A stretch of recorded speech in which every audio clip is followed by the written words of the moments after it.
around my story. Before this summer, I had zero experience with dating apps. Tinder wasn't even released until 2 years after my long-term relationship ended. During 7 years of my relationship, I had played around with my friends' apps, but never swiped left or right. Finding myself suddenly single at the beginning of the summer and in desperate need of distraction, I dove headfirst into the pool of online dating. I started with Tinder because my town is too small for anything else, and my cold dead heart wanted casual dates and nothing serious. And that's the whole purpose of Tinder. Tinder met most of my expectations. I went on a handful of dates, met some cool guys, and some not so cool guys. I even hung out with a few truly interesting people, like a radio DJ who runs a wedding business on the side. What I did not expect from Tinder, however, was how most of these interactions started to make me feel good about myself. I mean really good about myself. Like every woman in the world, I've never been happy with my body. At a size 10, I'm labeled plus size, and I've worn glasses on and off throughout my whole life. When I'm out with my girlfriends, I'm never the girl who is hit on, flirted with, or even picked up. Ever since I hit puberty and became aware of attractive versus unattractive, I've thought of myself as filling the role of the fat friend who just sits back and smiles. Obviously, I've had boyfriends, but they've always been my friends first. So when they said you're gorgeous, what I heard was, I found you gorgeous only after getting to know you. I didn't immediately think you were pretty. I know that having someone attracted to your personality is way more important than thinking you're cute. But I wouldn't hate having just one guy who doesn't know me at all tell me that I'm attractive. Friends, family, and boyfriends, I don't believe. But a total stranger, that person I might actually listen to. This brings us back to Tinder. One of my first nights using the app, a friend and I sat on my back deck and decided who to swipe left and right on. With each it's a match, we laughed and looked into the guy's profile a bit more. After the third match, I said, "These guys are just judging me on my appearance, right?" And my friend nodded. So they're only swiping because they think I'm cute? Or are they just swiping on every girl? We concluded that obviously some of the guys were swiping right on every girl, but the chances of every single guy doing that were slim. We swiped some more. When I started matching with guys who were classically good looking, well, I won't lie, that felt really good. A hot guy actually thinks that I'm attractive? What? No. How could that be? Then the messages started. Some guys went right in with, "You're really pretty." Others went in for a conversation first before giving out compliments here and there. I know that this is how people operate on Tinder, but keep in mind that I'm not used to anything. It wasn't until I started meeting with these guys that I wondered, can Tinder actually boost my self-esteem?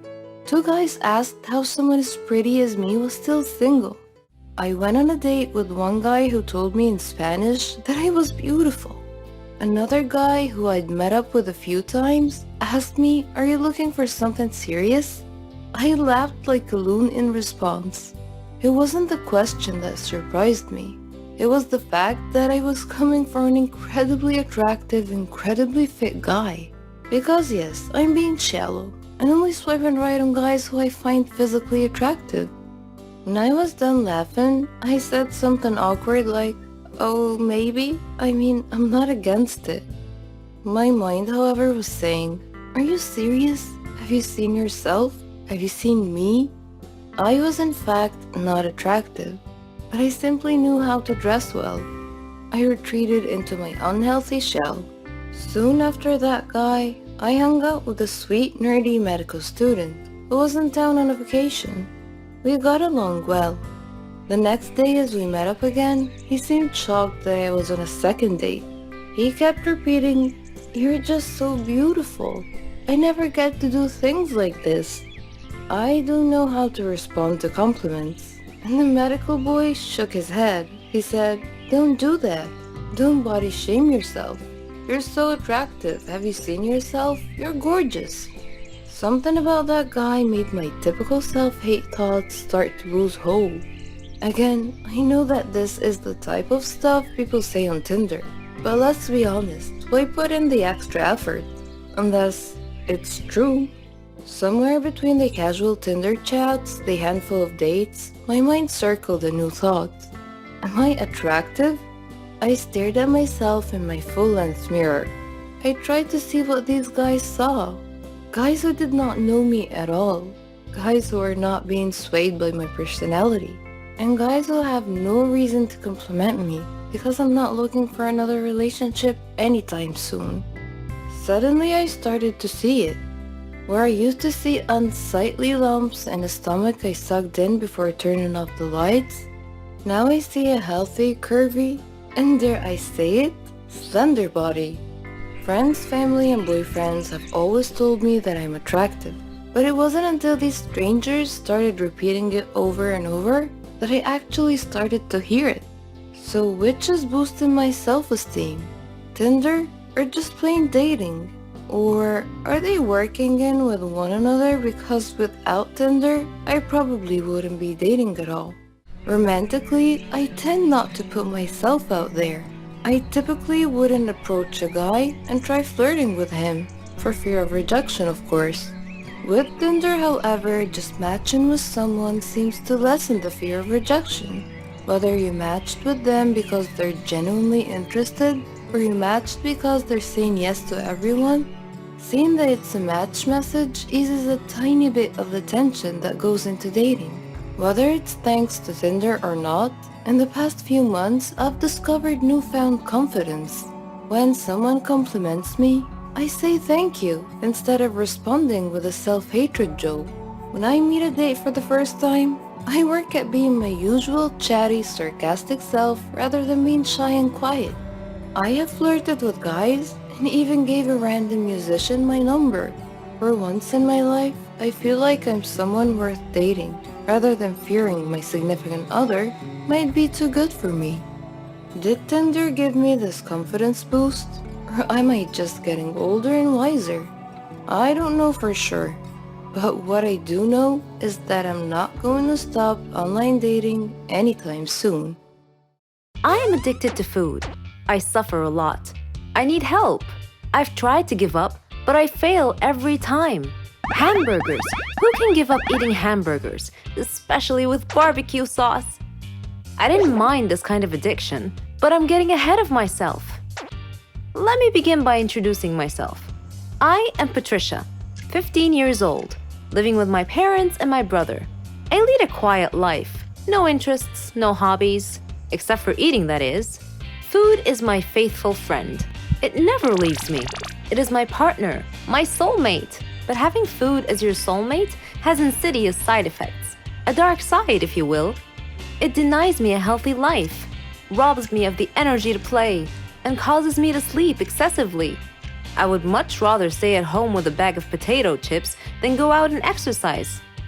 My soulmate ultimately betrayed me, though, last Thanksgiving at my granny's home.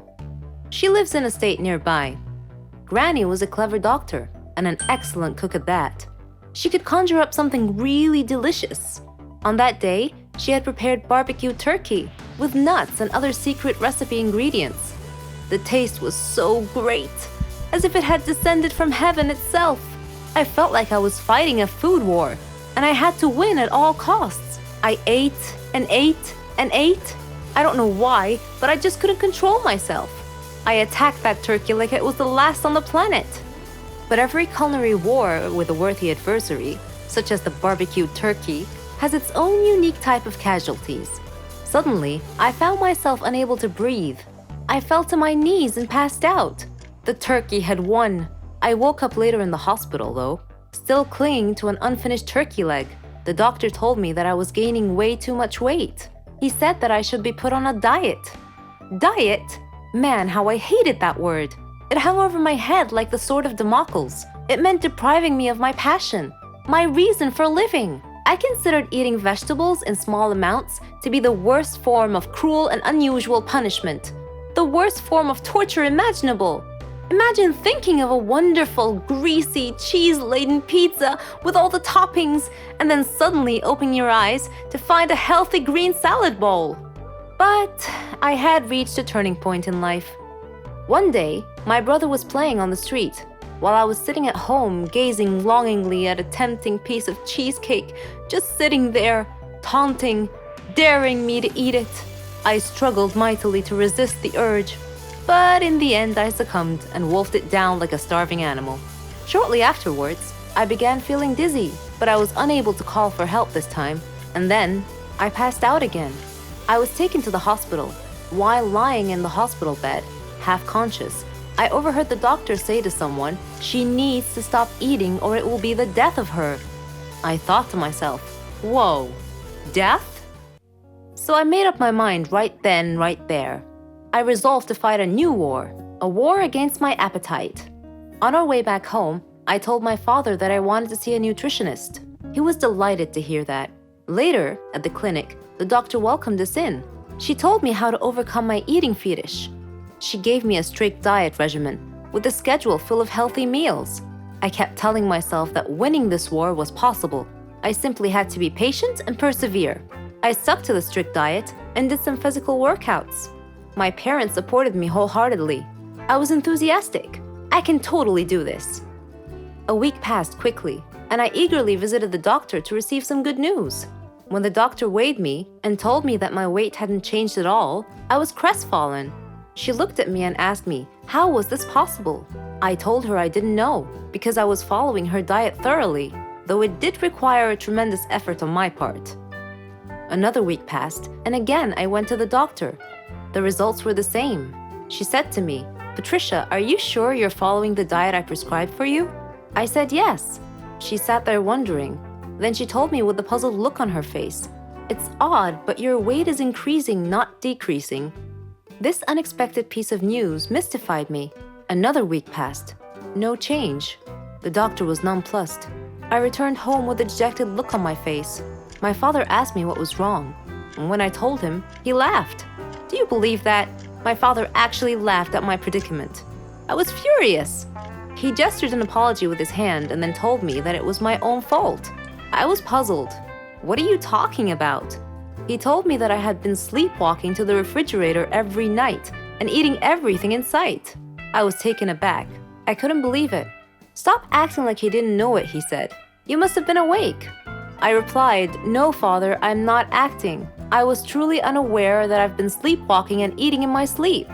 But now that we've finally solved the mystery of the increasing weight, we returned to the doctor with this new information and told her the situation. She laughed and told me that my discipline had denied my body the food it craved, but my brain had refused to cooperate and had overridden my will by urging me to eat in a subconscious state. She told me not to worry, though, that she could treat that. Armed with this knowledge and her support, and the support of my family, I felt that I could finally win this war.